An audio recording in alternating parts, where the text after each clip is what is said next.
Ladies and gentlemen, Graham Slack, why it makes good sense to prepare for a natural disaster. Why it makes good sense to prepare for a natural disaster, Graham Slack.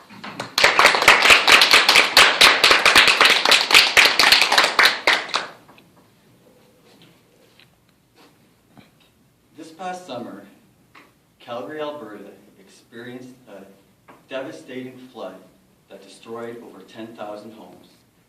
People were stranded on rooftops, and seniors in one retirement residence waited 48 hours before being reached for help.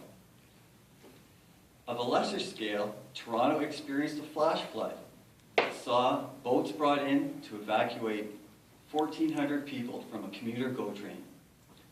Madam Toastmaster and fellow members, tonight I would like to talk about why it makes good sense to prepare for a natural disaster.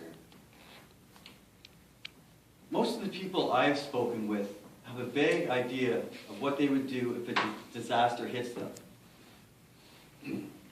Some of us might even want to put our hands over our eyes and our ears at the mere thought of it happening here.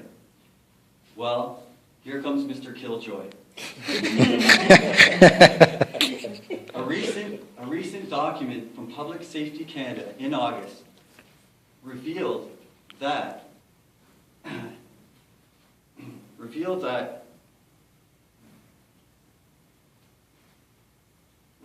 if Canada was to experience a large-scale disaster, that they may not be able to support a coordinated response.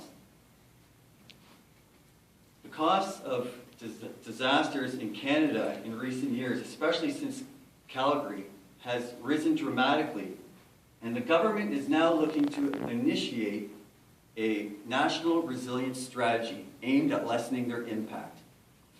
This is good news, of course, and it would involve the building of infrastructures like floodways or bypasses that would safely direct floodwaters into lakes and rivers. However, it may also call for involvement on our part. Reporting on this document, Global News writes that this strategy will involve empowering citizens and communities to share in the responsibility of preparing for a disaster. The cost of natural disasters in recent years have cost the government over $1.3 billion in maintaining and rebuilding the broken homes and houses in Calgary. We may want to open our eyes and ears to the hints that our government is giving us. Some of us get caught up in the intellectual side of these concerns. The debate over whether this rise in natural disasters has occurred because of global warming greenhouse emissions, or is a response to solar cycles where the sun's natural heat is the main driving force, not carbon dioxide. But while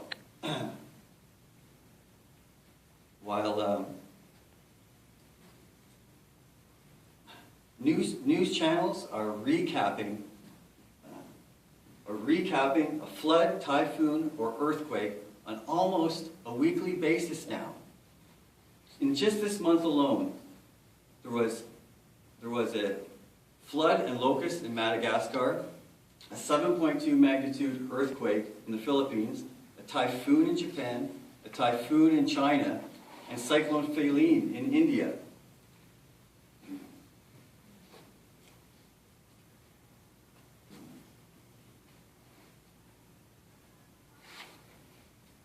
But let's take a moment to look at this debate.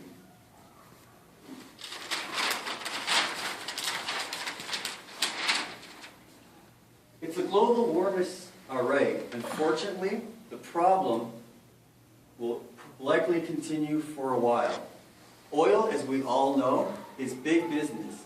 And according to the International Energy Agency, Iran, Saudi Arabia, China, and India are all still producing billions of dollars in fossil fuels annually.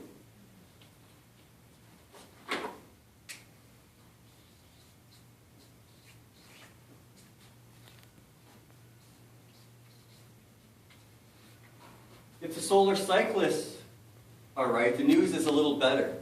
Disasters could subside as a result of tapering temperatures. The only question is, when exactly? The scientists who believe that the sun is the main culprit behind warming temperatures say that the Earth's hottest temperature peaked in 1998, and that since then they have been returning to normal temperatures. But if this is true, why haven't we seen some lowering in some of these floods and earthquakes? Even a little bit. I don't pretend to know the answers. The warming of Pacific Ocean's waters and El Nino are another culprit that can exacerbate the cause of natural disasters. But in my estimation, neither of these two outlooks offers very much confidence. You may say, look, if it happens, it happens. There's nothing we can do to stop it. That's true.